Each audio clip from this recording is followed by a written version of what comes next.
let's go on to the first main topic today. And the first main topic today comes to us from Daddy B, who writes, "The Lion King footage thus far looks like they somehow shot real animals on film." Yeah, they do. The lions no longer come across as cute, lovable characters, but rather fearsome predators from the Nature Channel that happen to talk. Could it fail for looking too real? You know, Rob, one of the things that we've talked about when it comes to the Lion King stuff is we've been gushing and oohing and awing about the fact of just how incredible and incredibly real this all looks. Do you think maybe the viewer has a point in saying, you know, maybe it looks too real. Maybe it's not allowing us to go into a fantasy sort of idea, and there's something about... Do you think that maybe the amazing job they did making this thing look so photoreal could actually be a hindrance? You know, that's an interesting philosophical point. You know, we talk a lot about the uncanny valley, and then now we've moved into the realm where there is no uncanny valley here. It's totally real.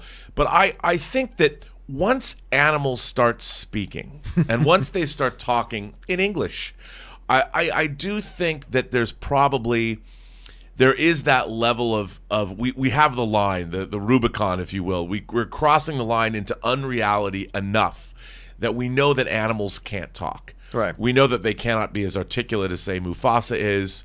Hell, I can't be as articulate as Mufasa is. But we know that's not real. However, you know, if we start watching these animals battling, and there is some battling going on, as we know from the Lion King story, is there going to be blood? You know, is someone going to get scratched? Are we going to see the circle of life realistically portrayed? I don't know. I think it's a really good point. I'm not going to know the answer to this until I'm sitting in the theater, I think, but it raises a really interesting question. How realistic is too realistic? Is talking enough? Or when these animals fight with one another, I mean, we saw that incredible scene at CinemaCon where Mufasa is explaining to Simba about eating other animals, and you know, they get into it. They talk about philosophically what it could mean. I don't necessarily want to see our great lion characters eating. I don't know if I want to see that. Killing a gazelle and ripping them to pieces. Yeah, because what I mean, do they only kill and eat animals that can't talk? I don't know, man, but it's a really interesting philosophical question. You know what's funny though is it brings up the point that I don't know that the audience completely knows what they want from this movie yet. Because on one hand, you have a lot of people who are expressing some concern, you know, well, if it's just a remake of The Lion King, why remake it at all? Right. Then if they make it really fundamentally different, like a completely different experience with a completely different medium, if you will, of photorealistic looking like, so it's it changes the experience. And then people are going, well, now it's not enough like the original. With the original animated, it had the cuteness to it and all that kind of stuff. Although I don't know how you look at baby Simba in this and not think he looks adorable, but it's a little bit of a conundrum that I think not only the filmmakers face, that maybe we as an audience face as well. Right. Do we really know what we want from this movie? Some people say they want something new, but then when new stuff comes, they kind of backtrack on that, say this isn't enough like the original.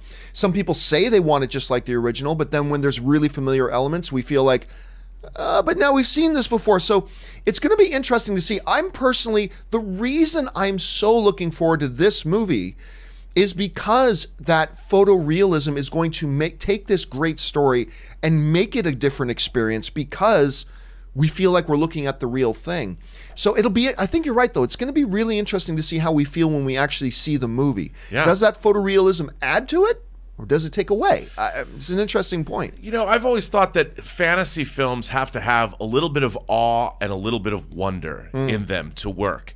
And from what we saw at CinemaCon, I think both you and I was awed, and I did have a sense of wonder, and I was really enchanted by watching this. I was so hypnotized by what I was seeing that I'm really excited for it. I don't think there's going to be a problem, but then again, we only saw a clip. What's it like to be immersed in this world for an hour and a half or 2 hours? Yeah, I'm looking forward to finding out, that's for sure. All right, guys, what do you think about that? Do you think it's possible that, hey, maybe doing so good at making this look real could actually be a bad thing? Or do you think that's nonsense? Jump down in the comment section and let us know your thoughts.